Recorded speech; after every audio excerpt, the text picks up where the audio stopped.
박근혜 정부가 선포한 부패와의 전쟁, 사실상 MB와의 전쟁처럼 보일 정도로 사정의 칼날이 전 정부를 향해 있는데요.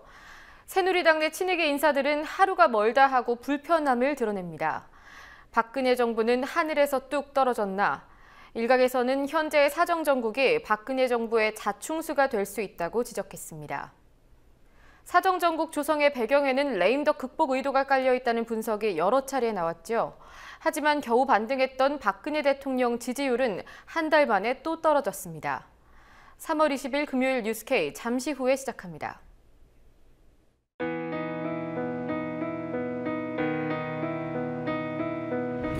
(1960년 4월 19일) 당시 언론은 빨갱이 데모라고 했습니다. 지금 우리는 혁명의 역사로 기억합니다.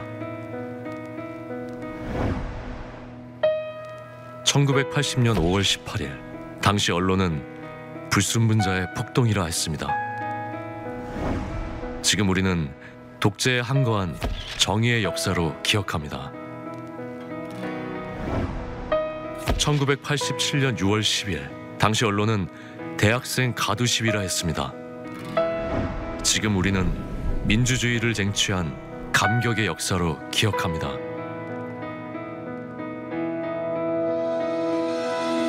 백 없고 돈 없는 노동자, 서민, 학생들이 스스로 타올라 역사를 만들었습니다. 현실은 다시 타오를 것을 요구하고 있습니다. 아니, 이미 타오르고 있습니다.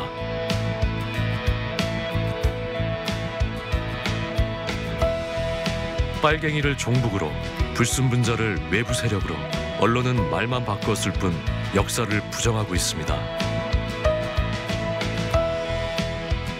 2014년 4월 1일 국민TV가 개국한 이유입니다. 국민TV는 역사를 역사로 기록하겠습니다.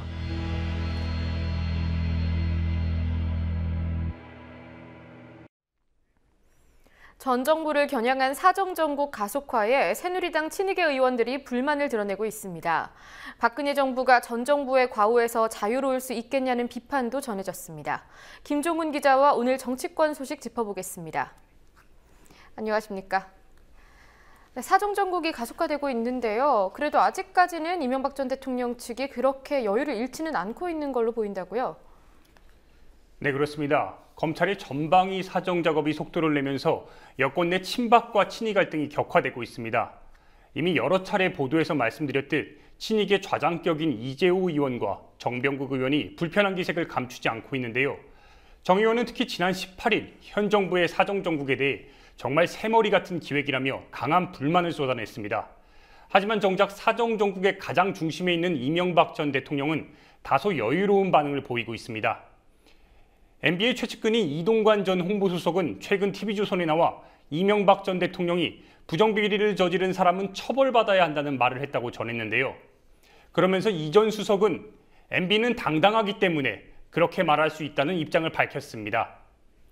네, 사실 벌써부터 저중긍긍하는 모습을 보여주는 것도 이상하기는 한데요. 그럼에도 불구하고 이 대통령이 좀 여유로울 수 있을 수 있는 이유가 있다. 이런 분석도 있다고요? 네, 그렇습니다. 정치권에서는 MB가 당당한 이유로 숨겨놓은 폐가 있기 때문이라고 보고 있습니다. 앞서 이명박 전 대통령 측은 회고록 대통령의 시간을 출간하면서 정치적인 부분은 의도적으로 뺐다고 밝힌 바 있는데요.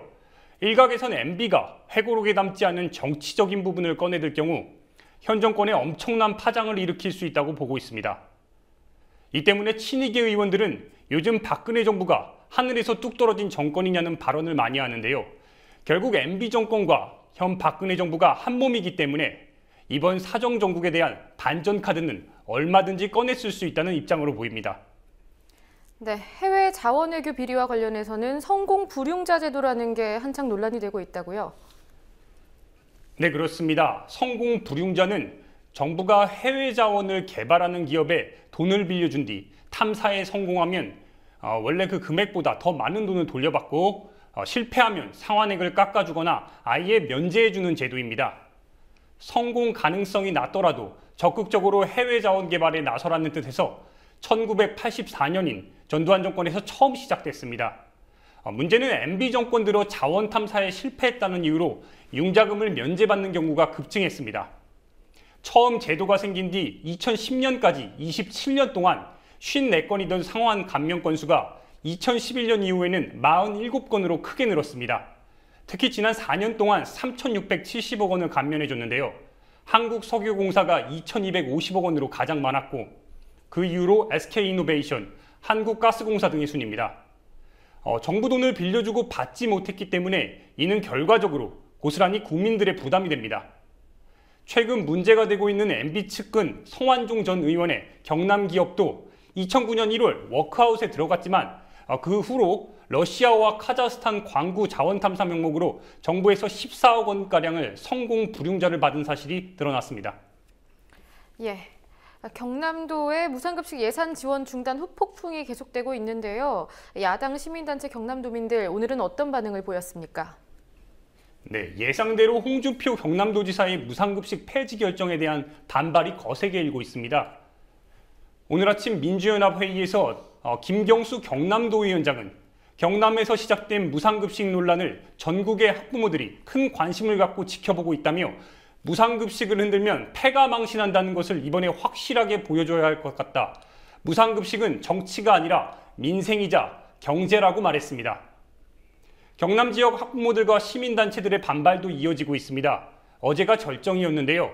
경남도 의회에서 무상급식 중단 결정의 쐐기를 박는 서민자녀교육 지원조례가 통과되자 시민사회단체 관계자와 학부모 등 500여 명이 모여 내가 준 표를 내놓으라며 조례 제정 반대 목소리를 강하게 냈습니다. 예, 그리고 홍 지사와 문재인 대표가 탔던 그런 비행기를 두고도 논란이 되고 있다고 하는데 뭐가 논란이 되고 있는 겁니까? 네, 돈이 없어 무상급식 중단을 선언한 홍준표 지사가 이번에는 피곤하다며 비즈니스석을 이용한 사실이 뒤늦게 알려져 무리를 빚고 있습니다. 공교롭게도 이날은 문재인 민주연합 대표와 홍준표 지사가 무상급식 폐지를 놓고 설전을 벌인 날입니다. 더 재미있는 사실은 홍 지사가 비즈니스석을 이용할 때 같은 비행기에 문재인 민주연합 대표도 동승했는데 문재인 대표는 이코노미석을, 홍준표 지사는 비즈니스석을 이용했습니다. 물론 공무원 여비 규정에 따르면 광역자치단체장과 국회의원은 차관급 예우를 받기 때문에 비즈니스석을 이용할 수 있습니다. 예, 무상급식 관련 소식이 계속 전해지고 있습니다. 여론조사 결과도 있다고 하죠? 네, 그렇습니다. 여론조사 기관인 한국갤럽이 오늘 발표한 내용인데요. 표를 보면서 자세하게 설명해 드리겠습니다. 예. 네, 우선 질문인데요. 이렇게 물었습니다. 최근 경남도지사는 교육청에 제공하던 무상급식 예산 지원을 중단하고 기존 무상급식의 예산 640억 원을 저소득층 교육사업 지원에 쓰겠다고 밝혔다. 잘한 일이냐 잘못한 일이냐. 일단 640억이라는 구체적 예산 규모가 명시를 했기 때문에 수백억을 언급한 만큼 듣는 입장에서 적지 않은 금액으로 느껴질 수 있습니다. 네, 선별 무상급식 전환이 잘한 일이라고 말한 응답자가 49%로 잘못한 일이라고 말한 응답자 37%보다 12%포인트 높았습니다. 응답자의 15%는 평가를 유보했는데요. 다만 무상급식 당사자인 초중고 학부모들은 선별급식 결정에 대해 잘못한 일이다가 55%로 잘한 일이다 34%보다 21%포인트 차이로 높았습니다. 네, 아무래도 수혜를 받는 쪽과 수혜를 받지 않는 쪽의 입장 차이가 좀 있군요. 예, 맞습니다. 예, 그리고 응답자별 성향에 따라서 좀 특색이 있을 것 같은데요. 어떻습니까? 네, 정당별, 연령별, 지역별로 차이가 뚜렷했습니다. 정당별로 보면 역시 새누리당 지지층 중 72%가 잘한 일로 본 반면 민주연합 지지층은 잘한 일 33%보다 잘못한 일 56% 답이 더 많았습니다. 연령별로도 차이가 컸는데요. 초등학생 학부모들이 많은 30대와 40대는 이번 홍 지사의 무상급식 폐지 결정에 잘한 일이라고 보는 의견이 각각 27%와 41%로 나왔습니다. 반면 20대는 50%가, 50대와 60대는 60% 이상이 모두 잘한 일이라고 봤습니다. 네, 한 가지 더 살펴보면 조사 대상자 1,002명 중 경남도민이 61명이었는데요. 표본이 다소 적긴 하지만 38%가 무상급식 중단에 대해 잘한 일이라고 봤고 47%가 잘못한 일이라고 평가했습니다. 당사자인 경남도민들의 여론이 전국 여론과 다소 차이가 있음을 알 수 있습니다. 예, 사드에 관한 논란도 계속 이어지고 있는데 이런 가운데 정부의 전략적 모호성도 비판하는 목소리가 이어지고 있다고요? 네, 그렇습니다. 사드 도입을 둘러싼 한미중 3국 간의 셈법이 매우 복잡한 상태입니다. 청와대는 이 사안에 대해 지금 노코멘트로 일관하고 있는데요. 앞서 중국은 자신들의 입장을 고려해달라며 사드 도입 반대 입장을 공개적으로 표명했습니다. 반면 미국은 북핵 위협 속에 한국이 결정할 문제라며 거리두기한 모양새를 취하고 있지만 최근 주한미군 사령관이 다층적이고 상호운용적인 탄도미사일을 구축해야 한다는 입장을 밝혀 사실상 우리나라에 사드 도입을 요구했습니다. 예, 이런 비판들에 대해서 대처하고 있는 정부 측 대응은 어떻습니까? 네, 우리 정부의 태도가 문제라는 지적이 나오고 있습니다. 확실한 입장을 밝히지 않은 채 전략적 모호성을 유지하고 있는데요. 이 때문에 군사 전문가들은 원칙 없는 박근혜 정권의 행보가 큰 문제를 야기할 것이라고 비판하고 있습니다. 김종대 디펜스 21플러스 편집장은 자신의 페이스북에 전략적 모호성으로 상황을 모면하는 눈치 외교로는 재난을 피할 수 없다는 걸 깨달아야 한다고 했습니다. 하지만 사드 배치와 관해 구체적인 행동들이 이어지고 있는 보도가 계속되고 있는데요. 오늘자 문화일보에 따르면 한미 간 사드 배치와 관련된 최대 걸림돌은 사드 배치 비용 분담 문제라면서 미국이 비공식적인 여러 경로를 통해 분담 비용을 요구하고 있다며 한국의 사드 배치를 기정사실화했습니다. 참고로 사드 한 개 포대는 레이더와 이동식 발사대 6대, 요격미사일 48기 등으로 구성되어 있으며 비용은 세트 조합에 따라서 1조에서 2조 원에 달합니다. 2012년에 사드 2개 포대를 계약한 카타르의 경우 65억 달러, 우리나라 돈으로 약 7조 원을 부담했습니다. 예, 여기까지 듣겠습니다. 수고하셨습니다. 네, 사드 배치를 둘러싼 논란 더 이상 국내만의 얘기가 아닙니다. 한반도 사드 배치를 두고 미국과 중국 간의 대립이 심화되고 있습니다. 우리 정부는 명확한 입장을 내놓지 못하고 있는 가운데 미중 모두에게 불신받고 있는 모양새인데요. 이 와중에도 청와대와 여당은 엇박자를 내면서 갈등만 키우고 있습니다. 사드 배치 논란의 원인은 무엇인지 또 어떻게 대처해야 할지 김종대 디펜스 21플러스 편집장을 만나서 들어봤습니다. 정부가 처음에 밝힌 3노, 즉 미국과 협의도 없고 검토도 안 했고 배치할 계획도 없다는 입장은 옳은 방향이었거든요. 그렇다면 그렇게 이왕 결정한 입장에 맞춰서 다른 목소리가 나오지 않도록 차단했었어야 되는 겁니다. 그런데 주한미군에서 부지 조사를 했다. 또 대구로 사드 부지가 결정이 됐다. 이런 뉴스가 나와도 차단을 못하고 있지 않습니까? 그러니까 자기가 설정한 입장에 맞춰서 상황을 관리하지 않고 방치해버린 거거든요. 그걸 제때 하지 못하니까 스텝이 꼬여가지고 이것도 아니고 저것도 아니고 주변국으로부터 불신받는 상황을 맞이하게 된 거죠. 미국은 또 한국 정부를 못 믿기 때문에 주한미군을 사령관을 시켜서 다른 목소리를 내게 하는 거거든요. 그것이 곧 배치될 것 같은 말까지 이제 주한미군으로부터 나오게 되면 박근혜 정부는 치명타를 입는 거거든요. 중국은 박근혜 정부 들어와서 한중 관계를 복원하고 북한 핵 문제에 있어서 한국 정부의 입장을 많이 고려해 줬는데 사드 문제 와서 보니까 아니 그것에 대한 보답은커녕 오히려 더 기만하고 조롱하는 듯한 모양을 취하고 있는 거죠. 이렇게 되면 중국은 더 이상 외교에서 한국 입장을 고려할 필요가 없겠다. 이런 어떤 부정적 인식으로 돌아서고 있는 거라고 봅니다. 그러니까 청와대는 미국 입장, 중국 입장, 여러 행위자들의 입장을 다 고려하다 보니까 명확치가 않은 상황이었는데 이 틈을 노려서 강경한 보수 쪽, 말하자면 어떤 여당 내 어떤 지도부와 어떤 군 장성 출신들로 해가지고 사드 인기몰이가 시작이 된 겁니다. 이 사람들은 새누리당의 집토끼에 해당되는 세력들이기 때문에 자기들 발언권이 있다고 본 거예요. 결국 그 결과 박근혜 정부가 신중하게 조금씩 시간을 벌면서 가려는 것을 보다 극단적인 강경 보수 세력들이 짐을 얹어줌으로써 그 박근혜 정부의 행동의 여지를 잠식해버린 한마디로 보수 진영 내부 갈등이라고 볼 수 있겠습니다. 어떤 동북아시아에서 지정학적 변동을 초래할 수도 있는 중요한 전략적 의제에 있어서 정부의 입장이 자주적이어야 됩니다. 이것은 생존에 관한 문제는 우리가 주변국과 협력은 하지만 결정은 반드시 한국이 한다. 이런 원칙을 분명히 세워야 되겠고, 동아시아의 평화와 안정을 깨치는 선택은 절대 하지 않을 것이다. 우리는 주변국의 우려를 자아낼 만한 그런 어떤 그 과도한 잘못된 선택은 하지 않을 것이다. 이렇게 원칙을 세워놨으면 이 사드 논쟁 자체는 이렇게 커지지가 않고 어느 정도 주변국에게 납득될 수 있는 방향으로 처리될 수 있는 문제였습니다.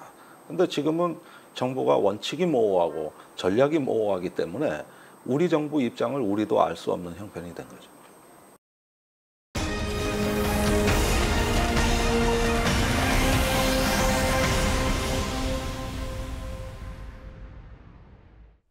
회복세를 보였던 박근혜 대통령 지지율이 다시 하락세를 보였습니다.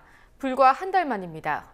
기강 확립을 위해서 내세운 부패와의 전쟁이 아직까지는 별 효과를 보지 못하고 있는 겁니다. 김현주 PD와 뉴스리뷰 첫 소식으로 살펴보겠습니다. 안녕하십니까? 네. 네, 박 대통령 지지율이 다시 꺾였다고요? 네, 2월 첫째 주부터 지속적으로 상승했던 지지율이 한풀 꺾였습니다.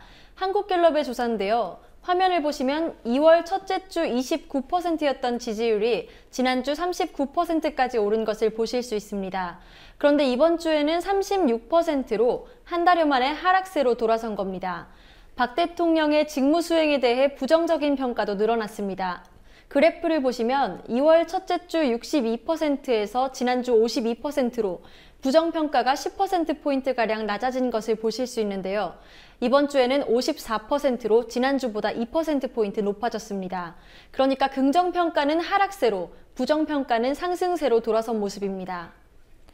예, 말씀하신 대로 얼마 전까지만 해도 격차가 많이 좁혀지고 있었는데 왜 이렇게 지지율이 떨어진 겁니까? 리퍼트 미국 대사 피습 이후 나타난 종북몰이 효과가 떨어진 것으로 해석됩니다. 박 대통령이 비리와 부패 청산을 강조하며 사정정국을 조성한 것도 지지율 하락을 막지 못했습니다. 부정평가가 높아진 이유는 경제정책에 대한 지적 때문인데요. 사상 최초로 금리 1% 시대에 돌입한 것이 경제정책에 대한 부정평가를 높인 이유 중 하나로 꼽힙니다. 예, 이런 가운데 박 대통령이 청년 일자리 해법이라고 내놓았던 그런 발언이 굉장히 화제가 되고 있지 않습니까? 네, 박 대통령이 어제 청와대 무역투자진흥회의에서 내놓은 해법인데요. 우리나라 청년들이 중동에 취업해 대한민국이 텅텅 빌 정도가 돼야 한다는 겁니다. 또 중동 진출이 하늘의 메시지라며 정부와 기업이 한마음으로 노력해야 한다고 덧붙였습니다. 지금 청년 일자리 해결이 얼마나 화급한 일입니까? 근데 국내에서만 한다는 건 여러 가지 지금 그 한계가 있거든요. 청년들이 지금이라도 빨리 해외에서라도 그 기회를 가질 수 있도록 적극적으로 그 노력을 했으면 합니다. 예. 하여튼 대한민국의 청년이 텅텅 빌 정도로 한번 해보세요. 다 어디 갔냐? 저 중동에 다 갔다고 그래요. 이것이 바로 메시지다, 하늘에. 그래서 적극적으로 여기에 뛰어들어서 기업이고 정부고 할 것 없이 모두가 한마음이 돼서 노력해 나갈 때 다시 한번 경제 재도약을 이룰 수 있다는 그런 그 어떤 신념, 믿음을 우리가 확실하게 갖고. 예, 굉장히 확신에 차서 하시는 말씀인 것 같습니다. 그런데 들어보니까요, 박정희 전 대통령 시절에 그때도 중동에 건설 노동자들이 많이 보내졌고요. 또 얼마 전에도 중동붐을 계속 강조하지 않았습니까? 네, 박 대통령의 발언은 1970년대 중동붐을 재현하자는 취지이긴 합니다. 새누리당 박대출 대변인은 박근혜 대통령이 제2의 중동붐 기회를 살리려고 잠이 안 온다, 한이 맺힐 것 같다는 절박함을 호소했다며 야당의 협조를 요구했습니다. 하지만 벌써부터 청년 실업의 원인 파악이 잘못됐다는 지적이 나옵니다. 그제 청년 실업률 11.1%라는 그러니까 IMF 이후 사상 최고치라는 통계도 있었는데요. 정의당 김종민 대변인의 말 들어보시겠습니다. 청년 실업이 늘어난 게 중동 진출을 못해서입니까? 정규직 문제입니까? 야당 문제입니까? 언제나 남 탓입니다. 자기 탓은 없습니다. 청년 실업에 대한 대책을 세우기 전에 자신부터 반성하기를 바랍니다. 아니란 대통령 정부 여당의 대책의 신물이 날 지경입니다. 예, 한 가지 소식 더 보도록 하겠습니다. 세월호 참사 당시에 10여 명의 학생들을 구조해서 파란 바지의 의인으로 불렸던 인물이죠. 김동수 씨가 자살을 기도하는 일이 있었다고 하더군요. 네, 김동수 씨가 어제 저녁 제주도 자택에서 흉기로 손목을 자해한 후 쓰러졌다가 딸에게 발견됐습니다. 이후 인근 병원으로 옮겨져 치료를 받았고 오늘 안산 트라우마센터로 긴급 후송됐는데요. 안산으로 가기 전 제주공항에서 기자들과 만난 김 씨는 정신적 고통과 생활의 어려움을 토로했습니다. 지나가는 학생들이나 창문만 봐도 안에 갇혀있던 아이들이 생각나는데 너무들 쉽게 잊으라고만 한다며 정신적인 고통을 호소했고요.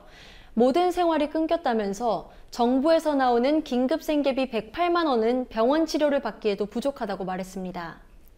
네, 이 자살 시도 소식과 함께요. 여러 언론들이 김동수 씨가 의사상자 선정에서 제외됐다 이런 보도도 함께 하지 않았습니까? 네, 그런데 보도와는 달리 아예 제외된 건 아니고요. 자료 보완이 필요해서 의사상자 심사가 보류된 상태입니다. 보건복지부 관계자는 김동수 씨가 지난 1월 30일 의사상자 신청을 했고 다음번 의사상자 선정위원회에서 심사가 이뤄질 예정이라고 밝혔습니다.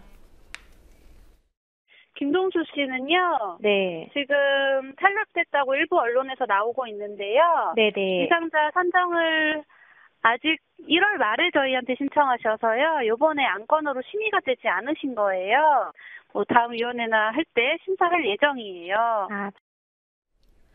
공교롭게도 어제 보건복지부가 의사상자를 발표했는데요. 이때 세월호 생존자 최재형 씨만 사상자로 포함되면서 김동수 씨가 제외됐다는 지적이 나온 겁니다. 하지만 보건복지부는 사상자로 선정된 최 씨가 지난해 9월 의사상자 신청을 했으며 빠른 신청으로 심사도 빨라진 거라고 말했습니다.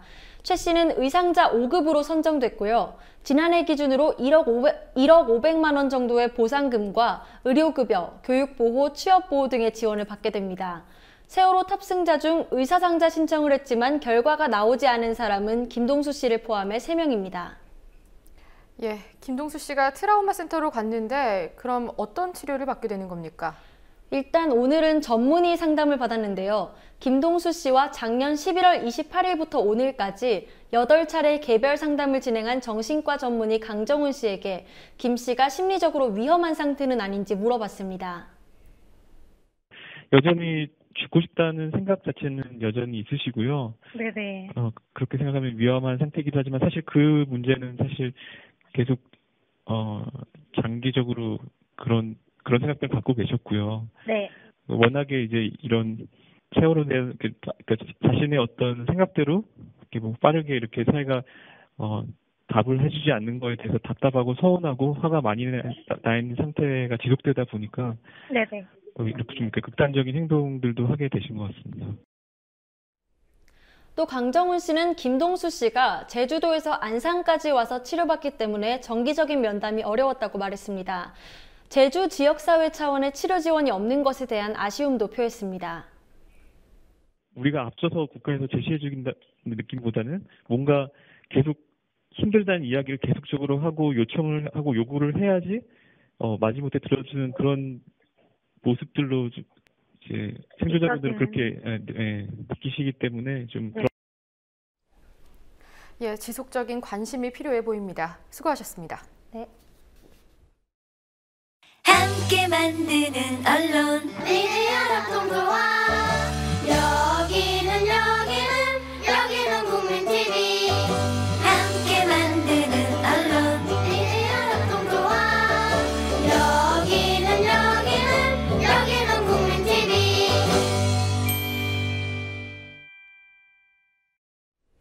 사법고시 폐해를 방지하고자 도입된 로스쿨 제도가 학력 서열화를 부추긴다는 지적이 이어지고 있습니다. 지난 4년간 국내 3대 로펌에 입사한 변호사들 중 84%는 서울대, 고려대, 연세대, 이른바 스카이 로스쿨 출신이라고 합니다.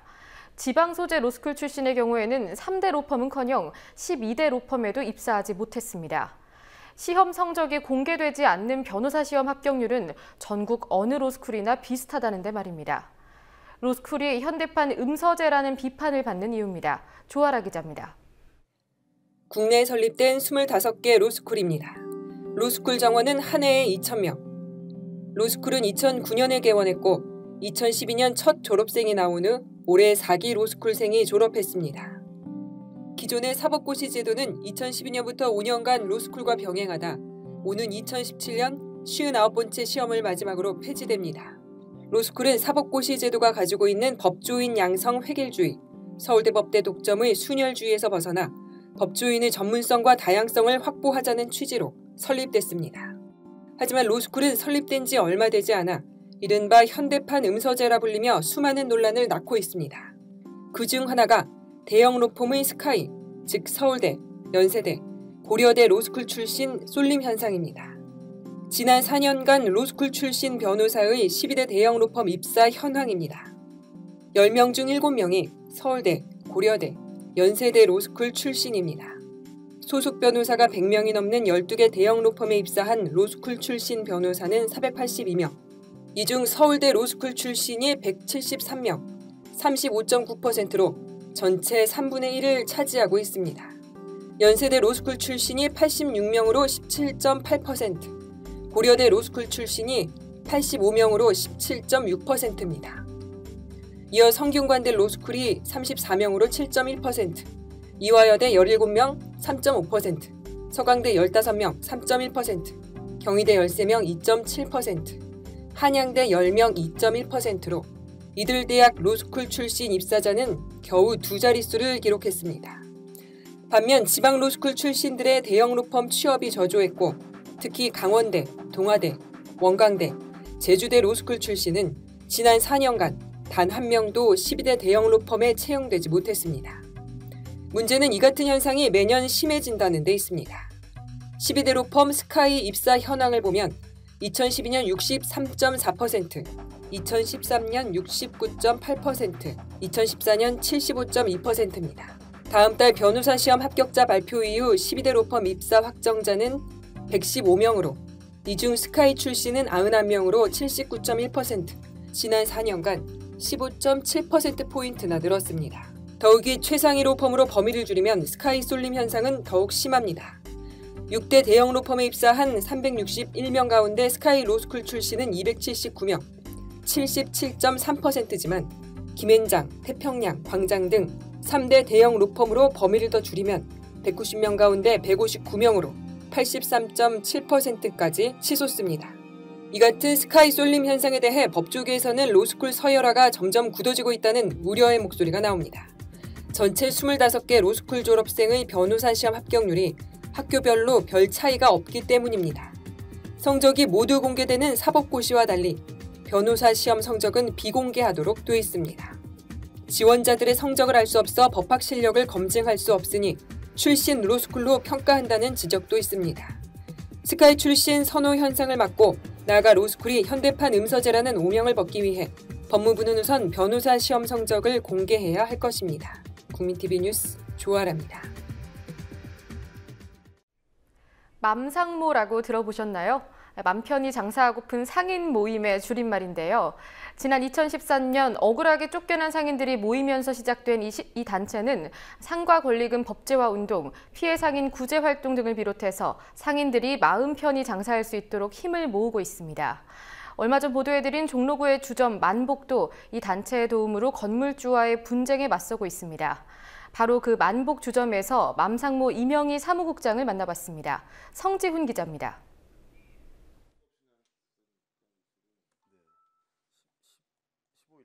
말 그대로 그 맘 편히 장사하고픈 상인 모임입니다. 그래서 맘 편히 장사하면 되는 환경을 만들기 위한 활동들을 하고 있고요.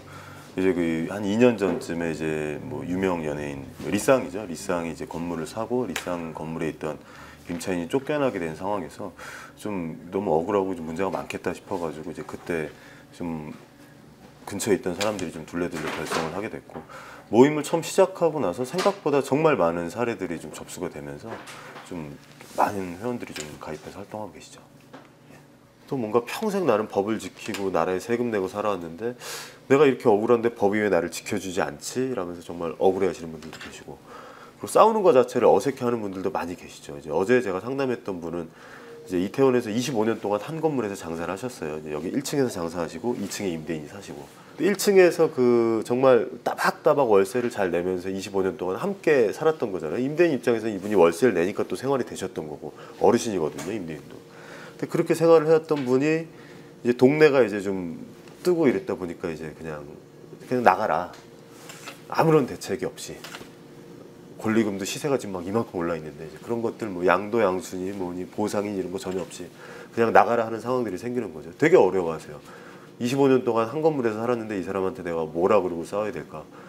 상가 임대차 보호법이라고 하는 게 실제 이제 상인들을 보호하기 위한 법이다라고 하면은 상인들을 대변하는 사람들이 이 법을 만들었으면 제일 좋은 건데, 근데 상가 임대차 보호법 자체를 사실 임대인과 임차인이 있을 때 누구를 더 대변하는 사람들이 만들었는가가 핵심인 거죠. 결국 그렇다고 생각합니다. 임대인을 대변하는 사람들이 지금 국회에 더 많이 있고 임차인을 대변하는 사람에 비해서. 그렇기 때문에 이 사람들은 상가임대차 보호법이라는 것을 만들고 개정을 하는 데 있어서도 계속 눈치를 봐야 되는 것은 결국은 임대인의 눈치인 거죠. 임대인부터 압력을 받겠죠. 내가 이 사람을 내 건물인데 왜 내 맘대로 못하냐. 내 건물이니까 내 맘대로 할 수 있는 것들을 만들어놔라. 그렇기 때문에 이제 임대인을 이렇게 빠져나갈 수 있는 구멍들을 계속 만들어주게 되고, 그게 지금 이제 개정안에서도 저희가 독소조항이라고 부르는 부분인 거죠. 개그 코너 중에 이렇게 뭐 스리랑 부부 뭐 이런 거 있었잖아요. 이제 거기 보면은 맨날 이제 그 집주인 아주머니가 와서 이렇게 뭐 걸핏하면 이렇게 빵 빼 뭐 이런 것들이 되게 유행어였단 말이죠. 그래서 내 집에 사는 사람들은 내 맘대로 할 수 있는 거였죠. 그냥 나가라 그러면 나가야 되는 거였어요. 임차인은 이 건물주인데 내 건물인데 내 맘대로 할 수 있는 거 아니야라는 것들이 인식이 거기에 더 많은 이제 무게가 실려 있는 것 같아요.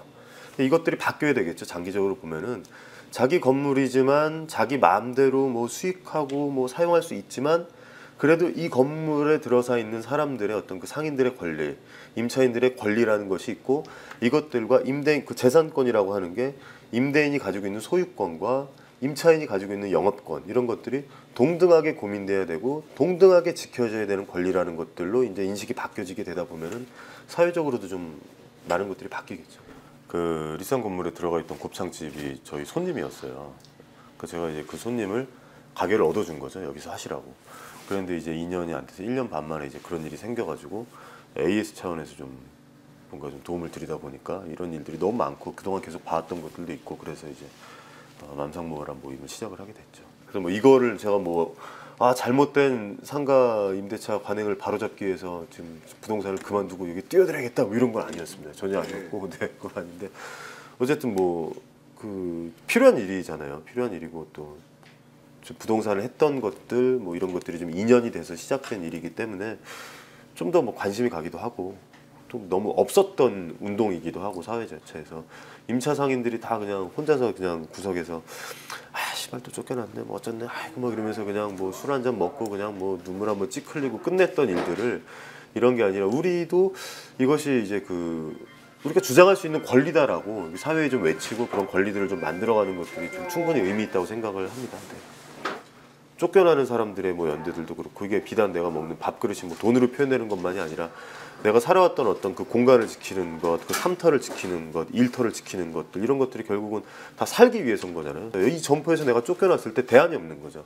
그래서 이 대안을 내놔라. 이 대안에 대해서 같이 고민을 해라. 대안이 없다라면은 마음대로 함부로 쫓아내지 마라라고 하는 것들이 밥그릇 싸움으로 비친다라면은 뭐 정확한 표현이 아닐까 싶습니다. 내가 지금 밥을 먹어야 사는데 내 밥그릇을 누가 뺏어가고 대신에 뭐 빵이나 뭐 라면이라도 하나 갖다 줘야 될 거 아니에요. 근데 그런 거 없이 그냥 뺏어가는 상황에서 내 밥그릇을 내놔라, 이걸 지켜라, 지킨다라고 하는 싸움이 잘못된 건가? 뭐 이런 생각이 좀 듭니다. 네.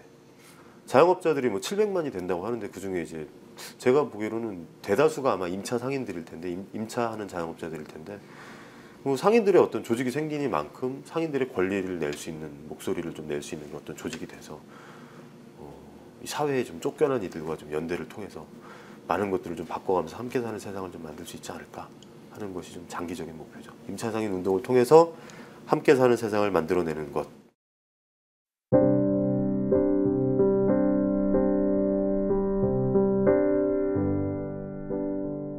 낡은 집처럼 조용히 무너져가는 어르신들이 많습니다.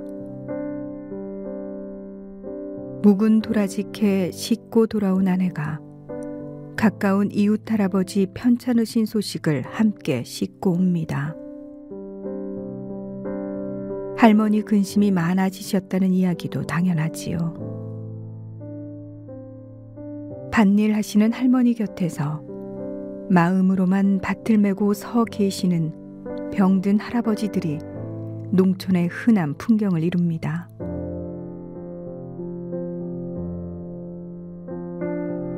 몸뚱이 놀릴 수만 있으면 생활보호 대상자로 사실 생각은 없는 어르신들이 그렇게 일손을 놓기 시작합니다. 흙의 시대가 저무는 것일까 싶기도 해서 마음 조금 무거워집니다.